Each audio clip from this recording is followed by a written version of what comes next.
What's up, fight fans? The other day it was revealed that Arman Tsarukyan had turned down a fight against Mateusz Gamrot. We're going to watch this clip. This is a clip from Sport 24, an interview from them. This was taken very soon after his grappling match at Karate Combat in the pit. Let's take a look. Мне предложили бой в Абу-Даби в июле, главный бой вечера, но я отказался из-за того, что они соперника предлагали того, с кем я не хотел драться, то есть ниже рейтингом. И я не видел смысла с ним драться только из-за денег. В ММА смысла нет у меня драться. Мне надо драться минимум из топ-5-6, чтобы выиграть и сказать, что да, гарантированно я буду драться за титул. Просто так драться смысл. Я номер один, и давать кому-то подарок, чтобы с номером 10 драться. Ну, то есть мне никто такой подарок не давал, когда я был топ-10. Я дрался с топ-9, топ-8, топ-7, топ-5, топ-4, пока добрался до номер один. То есть я просто так свое место не хочу отдавать. Не кажется, что сейчас чуть позлишь UFC этим? Не, UFC наоборот меня позлило, что такого соперника дало. Это для них как бы, можно сказать, неуважение в мою сторону, да? Как бы, почему они так себя повели, что давали мне такого соперника. Я достоин большего. Я номер один, и да. So, as we see, Arman is pissed off with the UFC. Now, in a way, I you can kind of understand his frustration. You know, he fought a killer's row of lightweights before getting that title shot. A lot of tough matches, tough wars against fucking Charles Oliveira, Mateusz Gamrot. But when you piss off the UFC, when you ruin an event for them like that on a day's notice before the fight, the UFC is petty. They are going to punish you. That is just in their nature. Dana is petty.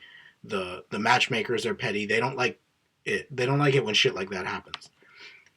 We're gonna let the clip finish, and then we're gonna talk more about the disconnection between him and the UFC. Я не говорю, дайте мне за титул, но дайте мне президентский бой. Был бы, но если они дадут хорошего соперника из топ-5, или хотя бы там, я ладно, уже кто-то из победной серии, кого они давали, он был на победной поражении серии, представляешь? Ну хотя бы там, ладно, Хукера бы дали, да? А кого предложили-то, если не секрет, так все вокруг да около ходил? Гамрот. Ну тут хотя бы есть смысл, получается. Ну, в чем смысл? Реванш. Ну, мне он не нужен, этот реванш. Если кому-то нужен, это ему нужен. Больше, чем мне. За что ему такой подарок? Okay, so we see he's pissed off. He does not want to gift Gamrot a rematch, despite their first fight. If anyone who hasn't seen their first fight, you should watch it. It's one of the most entertaining. Both of these guys just putting nonstop output. Now, although Gamrot won the decision, I do personally think that Arman did enough to win. More landed, way more kicks to the body, more significant strikes in my opinion. And it seemed that when Gamrot was successful in taking Arman down, Arman most of the time popped right back up, with his great grappling. So we were going to talk more about the clip and Dana White. They're giving you that Gamrot rematch on purpose, Arman. All right, they're giving you that Gamrot rematch because by fighting Gamrot, who is on a losing streak, that was one of his grievances with this matchup. By fighting Gamrot, who's on a losing streak, they don't have to guarantee you a title shot immediately. They'll make you fight another contender after that. And Arman notices that. He sees that, and he's right. He's upset, understandably, but you have to have known, you have to have expected that a punishment fight or some kind of punishment was going to happen, Arman. I mean, a big reason why UFC 311 was in Los Angeles, despite the fact that they should have moved the event because of the fires, because of the air quality, they still had it at the Inuit Dome in Inglewood, Los Angeles, because of the large Armenian community in the LA Glendale area that was going to appear. I mean, I grew up born and raised in Los Angeles. Believe me, there weren't going to be more Makachev fans there. There's not a lot of Dagestanis you're going to find in Los Angeles. But you will find many, many, many Armenian communities. So that's a big reason why they were pissed off, is that so many fans and the location was so significant is because of Arman. So that's a big reason why the UFC is going to punish him. I mean, it's just not... Arman was saying he wanted to fight a guy, top 5, top 4. I don't know, dude. Dustin is booked against Max Holloway. It seems like they're holding Gaethje back because they want to give Justin Gaethje a title shot. Sadly, it seems like the UFC it might be preparing for that.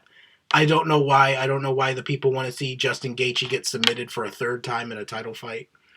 But let's talk more specifically about the UFC 311 pullout. You know, no matter what you think the reason is, it pissed off the UFC, and it also, you know, was really annoying for the fans because it seemed like we were finally going to get the best lightweight contender, the best of the best lightweight contender, not, you know, Dustin Poirier, who most of us knew Islam was going to beat, but like a contender who, when making his UFC debut, gave Islam Makhachev one of his most competitive fights in his debut.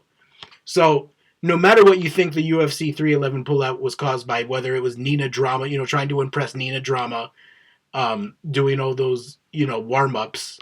Now, I actually don't think that. I think, you know, Arman is one of the most flexible guy. You know, he's known as one of the most flexible people on the entire roster. I don't think it was caused by that. Now, there was also some contradicting information during that pullout because it was supposedly an injury. Arman said that he had injured it near the end of training camp on a stationary bike.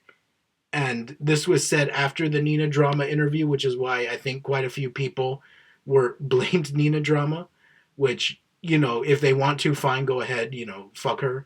But in reality, I don't think that was the case because of the contradicting information from the coach, which was that Arman had injured his back in the last sparring session of training camp. Now, it was really suspicious, everything, just that fight, you know, that fight week was really suspicious. That pullout, everything that happened, the contradicting information. I personally think it was because Arman couldn't help but stuffing his face. He's always been big for the lightweight division. He's getting older in age. It's, you know, it's easy to believe that he might not be able to make 155 anymore. You know, like, I mean, this is a real image. What I have here on screen is a real image from the UFC 311 build-up. That is an entire tray of Dave's Hot Chicken he's stuffing his face with. I believe there was other videos of him stuffing his face with In-N-Out Burger. You know, Arman is out of control during fight. Like, this guy's eating so much. Anyway, we also want to show you a clip. This is Dana White. Now, this is actually contradicting information from Arman, because as we can see, there's a tweet up here. This was very soon after the pullout, after the event, after Islam Makhachev ended up taking on short notice Renato Moicano and submitting him in the first round. As we see the tweet up here, I agree with Dana White. Once my back heals, I'll be ready to prove I'm the true number one contender by taking on anyone they put in front of me. Now, I think this video is important because, you know, not only do we see the tweet that contradicts what Arman is saying now, how he'll take on anybody in front of him that the UFC puts in front, but we also see that in this video, it makes me believe that the pullout was because of missing weight massively.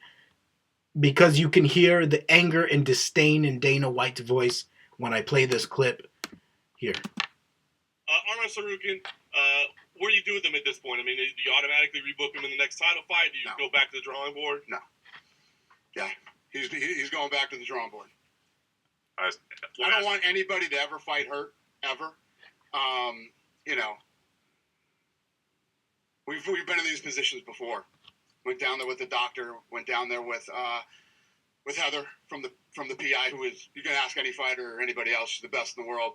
And you know, you miss opportunities sometimes, and he did. So we'll see how this plays out for him next year. You feel like he could have competed? You feel like he could have competed tonight? I have no idea. I don't know that. Only he knows that. So I don't know if you guys have been watching Dana White interviews or just been watching him, you know, in presses long enough, but you can kind of tell when he's upset and mad, and by some of the choice words he used, you can tell, you know, he's going back to the drawing board, you know, immediately. Like, we're not even gonna flirt with the idea of giving him the instant rematch with Islam Makhachev, despite him being the clear number one contender, as we can see here still. He's going back to the drawing board, and then he even said, we'll see about next year. Like, Dana's mad.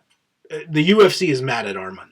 And so that's why, and when you also go by the tweet that was on the previous slide, that was up by Arman, in which, you know, he contradicts what he said recently, which is I'll take on anyone you put in front of me. I've come up with 2 opponents that I think would be best. So one of them has already been mentioned before. I understand why he doesn't want the good Mateusz Gamrot fight. That's one I would have suggested because the first fight was so much fun. But he doesn't want that because Mateusz Gamrot has lost his last couple fights. Okay, fine. So these other fighters,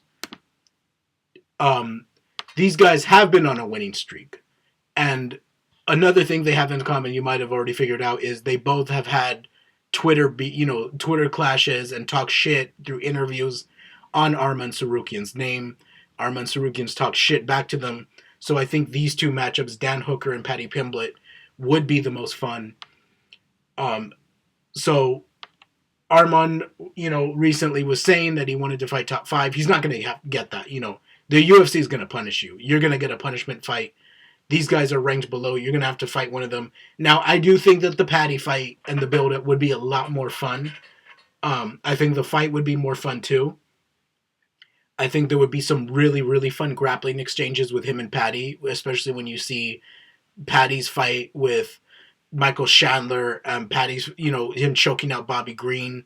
But more importantly, if you see Arman Tsarukyan's fight with Mateusz Gamrot, you know that there can be some really fun grappling exchanges with Gamrot. He also, did work on Charles Oliveira in the grappling department. Dan Hooker would also be fun. There'd be a lot of shit talking in the build-up. Dan Hooker is also on a win streak. So, Arman, I believe, did in the first slide, in the first video, did mention Dan Hooker as a potential opponent. Dan is also just, down for war, bro. I mean, the Dustin Poirier fight, I could see a Dan Hooker and Arman fight being not just fight of the night, but maybe even fight of the year if they were to make that, because both of them just have so much output, so much grit. I could see that being a bloody war. But I do think that the Paddy fight is a lot more fun. I just think the trash talk overall would be more fun, and I think the matchup would be more fun. I think it would be interesting to see Paddy Pimblett, who has a very big frame for lightweight, go up against Arman, who's shorter, but also has a very big frame for lightweight. And as I said before, the grappling exchanges between Paddy and Arman would be really exciting. Okay, because the grappling exchanges between Gamrot and Arman were the kind of exchanges we want to see more in the UFC. None of the wet blanket shit, none of the holding against the fence for too long. Fun exchanges. I think, as one of the commentators said,